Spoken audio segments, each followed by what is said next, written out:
लोग छोटे छोटे मुद्दे पे लाइव आते हो, इतनी छोटी सी बात को बढ़ाना जरूरी है। आजकल बॉयफ्रेंड गर्लफ्रेंड फिजिकल वगैरह वगैरह सब चीज हो जाते हैं, फिर ब्रेकअप हो जाती। ये बोल रही है, ये क्या बोलते हैं, चिंटू पांडे ये बोल रहे थे कि मैं कभी चाचा को अब शब्द नहीं बोलता हूँ। तो अब शब्द नहीं बोलते तो सठिया गए हो, ये क्या शब्द है सठिया? या आप बोल रहे हो, छोटे बच्चे भी यूपी बिहार के अभी तक देखेंगे, फिर वो ओ चाचा सठिया गए हो क्या, वो भी अपने चाचा ताऊ को यही बोलेंगे। तो आप ये सिखा रहे हो यूपी बिहार वाले को। फिर उसके बाद में कहते हो छक्का, तो फिर वो भी कहेंगे किसी न किसी को छक्का। तो यही आप संस्कार है आपकी, और यही आप हमारे यूपी बिहार वालों को आप दे रहे हो। क्या ये सही है? नहीं है ना। आप लोगों का पर्सनल मैटर रहता है, चोंच मिलाते हो, रिश्ते रखते हो, कुछ भी करते हो, तुम लोगों का आपस का मामला है। तो तुम हमेशा यूट्यूब पे लाइव क्यों आ जाते हो? क्यों फेसबुक पे लाइव आ जाते हो? क्यों वो उसने ऐसा किया, उसने, तुम लोगों के पास और कोई काम नहीं है?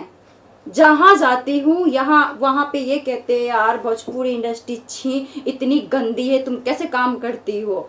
तो मैं ऐसे सर कर लेती हूँ। क्यों? तुम लोग बेवकूफ़ों लोगों की वजह से ये होता है, सुनने को मिलता है मुझे। नई लड़की आई, अभी तुम नहीं हो, तुम्हारे फॉलोवर्स नहीं है इतने, अभी ट्राई करो, आगे काम देंगे। वही तुम बाहर की लड़कियों को काम दे रहे हो, तुम इज्जत सम्मान भी दे रहे हो, जैसे कि काजल रगवानी गुजरात की, उसको इज्जत सम्मान भी दे रहे हो, और आज जाके इतने सालों के बाद ये मुद्दा नहीं बनाए मैं गुजरात। तुम्हारा कहने का मतलब क्या है? तब क्यों नहीं बोले कि मैं गुजरात से हूँ तो इसलिए मुझे ऐसे लोग बोलते? तब तो तुम्हें बहुत अच्छा लग रहा था, मजा आ रहा था, जब तुम्हें काम मिल रहा था।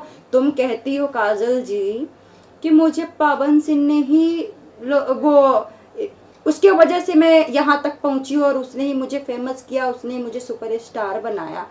पवन सिंह ने ही गाना कर लिया, ठीक है, उसने ही देखा, उसने व्यूज बढ़ा दिए, उसने हर चीज कर लिया। ये यूपी बिहार वाले तो बेवकूफ है, उसने तो देखा ही नहीं, फालतू में तुम्हारे वीडियो देखते हैं। मैं तो ये कहना चाहती हूँ यूपी बिहार वाले लोगों को, अब भोजपुरी इंडस्ट्री को बैंड क्यों नहीं करते हो ऐसी लड़कियों को?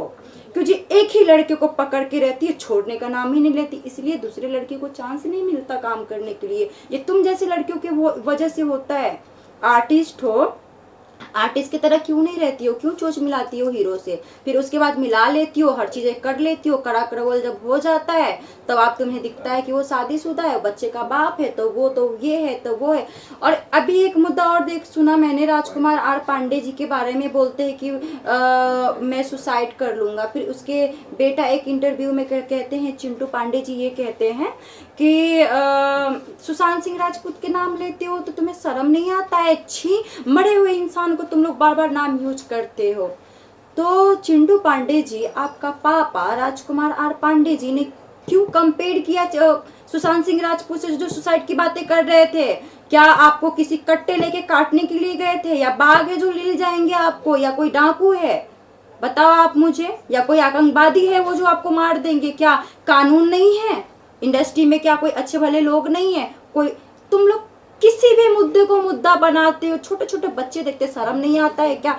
पढ़े लिखे हो, इतना सारा काम किया है भोजपुरी इंडस्ट्री में, हमारी भोजपुरी इतना घटिया क्यों कहलाती है? तुम लोग छोटे छोटे मुद्दे पे लाइव आते हो, इतनी छोटी सी बात को बढ़ाना जरूरी है। आजकल बॉयफ्रेंड गर्लफ्रेंड फिजिकल वगैरह वगैरह सब चीज हो जाते हैं, फिर ब्रेकअप हो जाता है। यहाँ तक कि मांग में जो सिंदूर डालते हैं ना, और 2-3 बच्चे हो जाते तो उनका ब्रेकअप हो जाता है। उन लोगों का तो खैर अलग ही कहानी थी। तो फिर इतने मुद्दे क्यों बनाते हो? फिर उस लड़की के, ऐसी लड़कियों को सपोर्ट क्यों करते हो आप, चिंटू पांडे जी और राजकुमार आर पांडे जी? आपके पांडे परिवार की मैं फैन थी, बहुत मैं मानती थी कि चिंटू जी कितने अच्छे हैं, किसी भी मुद्दे के लेके बढ़ावे नहीं करते, न किसी के घटिया इंटरव्यूज वगैरह देखते हैं, वो ये सब घटिया पंक्ति में नहीं रहते, मैं बहुत अच्छा मानती थी। लेकिन एक काजल के लिए आप पब्लिसिटी में इस तरह से आप आ रहे हो, एक लड़की की वजह से। क्या उसके जैसे कोई लड़की नहीं है भोजपुरी इंडस्ट्री में? आप मुझे बताइए। अक्षरा सिंह भी, उसके पवन सिंह के लेके भी मुद्दा हुआ तो उसको तो एक बंद कमरे में बांधा गया था, वो एक लड़की के साथ गलत था। काजल के साथ क्या ऐसा हुआ? तो अक्षरा सिंह का मुद्दा सही था, इसका मतलब हर कोई अक्षरा सिंह बनेंगे, हर कोई पवन सिंह बनेगा? यही तुम लोगों को लगा रखा है, और कोई काम धंधा नहीं है। ये जो तुम लोग जो गंदगी फैलाते हो इसको हटाओ और अच्छा काम करो। ये भोजपुरी इंडस्ट्री को एक टॉप लेवल पे बढ़ाओ, क्योंकि हम लोगों के भी उससे करियर जुड़ी हुई है। हम लोग नहीं चाहते कि कोई भी हम पे हंसी हाथ थूके। अरे तुम भोजपुरी इंडस्ट्री से हो, तुम भोजपुरी हम लोग क्यों सर नीचा करके चलते? तुम लोगों के वजह से ही तो चलते हैं हम लोग सर नीचा करके, घटिए लोग। सुधरो थोड़ा, मैं ये चाहती हूँ। मतलब ये भी जानना चाहूंगा, ये तो आपने काफी बोला भोजपुरी इंडस्ट्री को लेकर, हाँ। कलाकारों को लेकर, थोड़ा आप खुद क्या बताइए कि क्या काम वगैरह किया आपने? म्यूजिक वीडियो भी किया है, मॉडलिंग भी किया है, फिल्मों में भी काम किया है, कुछ अपने विषय में जानकारी दीजिए आप। देखिए सर, मैं तो शुरुआत मॉडलिंग से की हूँ।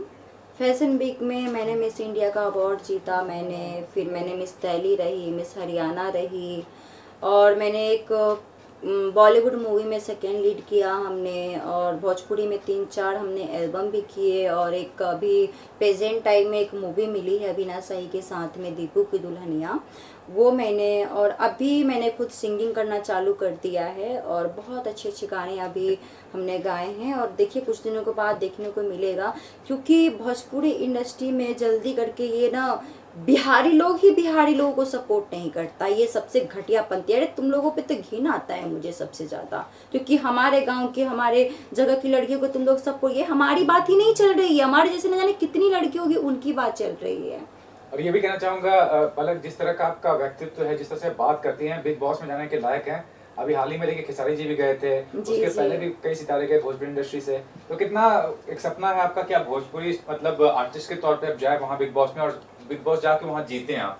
देखिए, भोजपुरी इंडस्ट्री हो गया या बॉलीवुड इंडस्ट्री हो गई, मुझे कोई काम दे या ना दे मुझे कोई फ़र्क नहीं पड़ता है, बट मैं कहीं ना कहीं मैं आई हूँ बिग बॉस के लिए, क्योंकि कुछ चीज़ें हैं जो ये जो हमारे इंडिया है इनको पता कर चलना बहुत ज़रूरी है, लेकिन हमें अभी नहीं बता सकते। तो बस है कि बिग बॉस की तो बहुत बड़ी फ़ैन हूँ मैं, हर एक एपिसोड में देखती हूँ, बाकी अभी तक। और सलमान भाई क्या कहना चाहेंगे? बिग बॉस में जाएंगे तो सलमान भाई से मिलना कितना बड़ा है आपके लिए? सलमान सर भाई जैसे हैं, और मैं उनको बहुत मानती हूँ, और उनके तो फैंस पूरी दुनिया है। अभी तो फ़िलहाल हमारे घर में तो कुछ खास ही है, हमेशा देखो तो सलमान जी चलता रहता है। और बाकी आपने कहा कि कामयाबी अभी तक जब आए हैं विनोद प्रसाद हैं, जिनके वजह से मैं आज तक यहाँ पे डटी हूँ, और जो हिम्मत आती है ना मुझे उनसे आती है, विनोद प्रसाद की वजह से हिम्मत आती है। मुझे पहले हिंदी बोलने नहीं आता था, हिंदी बोलना सिखाया, कैसे रहना है, कब किससे कैसे लड़ाई करना है, उससे सीखने को मुझे मिला, और ऐसा सीखी मैं उससे जो ऐसा लगता है कि मैं हर एक गलत इंसान, अच्छी इंसान, बड़े बड़े खतरा से मैं लड़ सकती हूँ पर हार नहीं सकती हूँ मैं उनसे। मुझे ये चीज़, ऐसी शक्ति उससे मिली है कि मुझे किसी को कुछ भी बोलना है तो फाइनली मुझे बोलना है तो बोलना है, मुझे किसी से कोई परवाह नहीं। मुझे ये नहीं परवाह कि वो क्या सोच रहा है, वो क्या करेगा, कल जाके कोई मुझे मार देगा या कोई, मैं ये सब फालतूगिरी सोचती नहीं। हाँ, मुझे जो करना है वो मुझे करना है, क्योंकि मैं राइट हूँ, रॉन्ग नहीं हूँ। तो उससे हिम्मत मिलती है विनोद प्रसाद जी से।